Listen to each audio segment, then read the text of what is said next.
Hi guys, nag-order nga ako ng glutathione collagen glow. So nakita ko lang ito sa Facebook at titingnan natin. Sana legit ito. Madalas akong mabudol sa Facebook pero sana this time totoo na ito. Nag-order nga ako ng 3 at by 3 take 3 daw.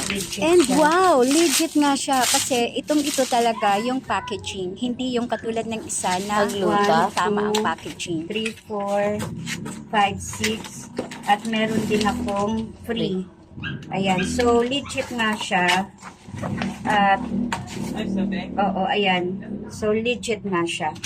Yay, for the very first time nakapag-order nga ako ng legit at hindi doon. Ayan, so legit siya guys.